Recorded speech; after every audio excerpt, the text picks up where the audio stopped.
오늘 읽어주신 말씀은 민수기 24장 17절입니다. 내가 그를 보아도 이때의 일이 아니며 내가 그를 바라보아도 가까운 일이 아니로다. 한 별이 야곱에게서 나오며 한 규가 이스라엘에게서 일어나서 모압을 이쪽에서 저쪽까지 쳐서 무찌르고 또 셋의 자식들을 다 멸하리로다. 아멘. 본장은 발람의 세 번째 예언과 또 마지막 예언에 대한 말씀을 기록하고 있습니다.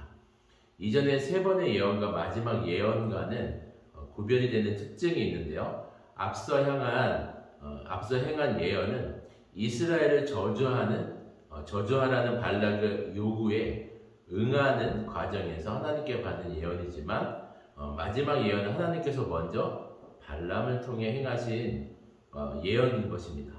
이 예언의 내용을 살펴보기 전에 먼저 발람이라는 사람을 성경은 어떻게 말하고 있는지를 살펴보길 원합니다. 유다서 1장 11절에서는 화 있을진저 이 사람들이여 가인의 길에 행하였으며 삭슬 위하여 발람의 어그러진 길로 몰려갔으며 고라의 폐역을 따라 멸망을 받았도다. 유다서에서 언급하기를 삭슬 위하여 발람의 어그러진 길로 가서 멸망을 받았다라고 말합니다. 여기서 중요한 단어가 삭슬 위하여입니다. 하나님을 믿지만 결국 개인의 욕심과 탐욕으로 인해서 하나님이 아닌 돈을 선택했다는 것입니다. 세상이 추구하는 가치를 선택했다는 것입니다. 모압 왕 발락은 발람에게 다가가서 더 좋은 자리와 또 명예 그리고 돈을 주겠다고 유혹했습니다. 세상은 우리에게 동일하게 말합니다. 이 땅에서만 잘 먹고 잘 사는 것을 추구하면서 마치 이 세상이 전부인 것처럼 살아가라고 유혹하는 것입니다. 세상을 끊임없이 믿는 자들을 유혹하고 있습니다. 이 땅에서의 삶의 전부라고 말합니다. 그러나 우리가 확실히 기억해야 할 것은 우리는 영원한 본향인 하나님 나라가 있다는 것입니다. 우리는 영원한 것에 가치를 두고 썩지 아니할 영광스러운 나라에 초점을 두고 살아가는 것입니다. 오늘 본문에서 발람의 마지막 예언의 내용을 살펴보길 원합니다. 특별히 17절 말씀에서는 중간 부분이에요. 한 별이 야곱에게서 나오며 또 한 규가 이스라엘에게서 일어나서 모압을 이쪽에서 저쪽까지 쳐서 무찌르고 또 셋의 자식들을 다 멸하리로다 라고 말합니다. 여기서 한 별과 한 규는 메시아를 예언하고 있는 것입니다. 우리는 이 메시아에 대한 예언의 말씀이 예수님을 가리키고 있음을 우리는 알고 있습니다.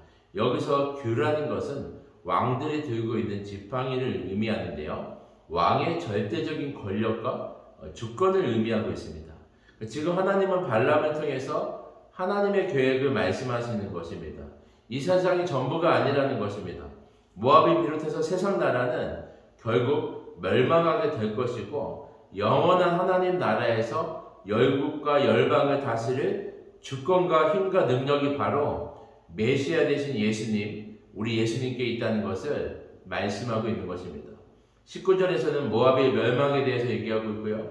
20절에서는 아말렉의 멸망에 대해서, 또 21절에서는 겐족속이 견고하게 보이지만 결국은 아수르의 포로가 될 것이라고 말합니다. 여러분, 사람의 눈에는 지금 견고해 보이고 또 보금자리가 마치 바위에 있는 것 같지만 결국 겐족속도 아수르의 포로가 될 것이라고 말하고 있습니다.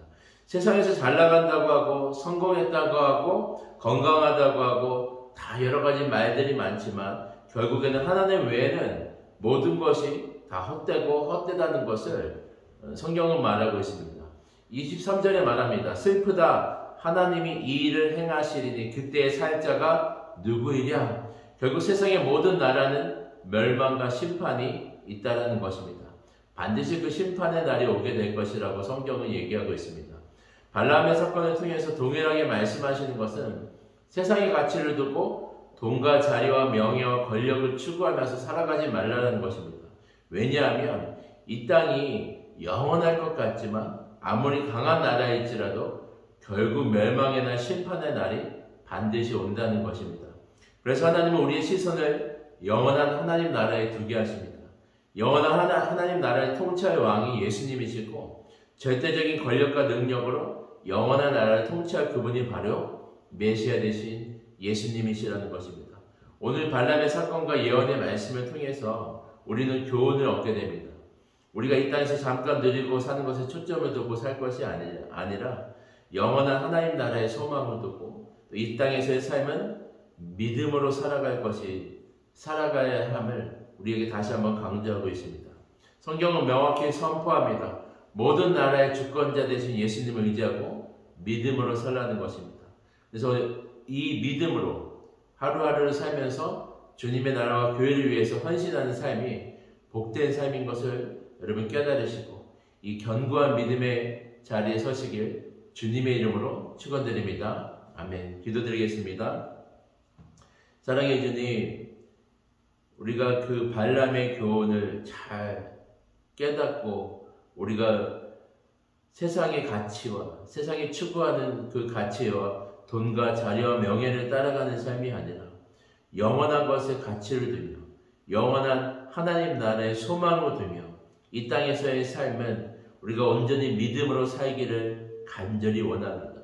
우리 예수님을 날마다 의지하며 우리가 다른 것에 소망을 두지 않고 영원한 가치 있는 것에 우리의 삶을 드리며 하나님 나라와 교회를 위해서 우리의 인생을 드리고 헌신하며 나아갈 수 있도록 주님 우리를 축복하여 주시옵소서.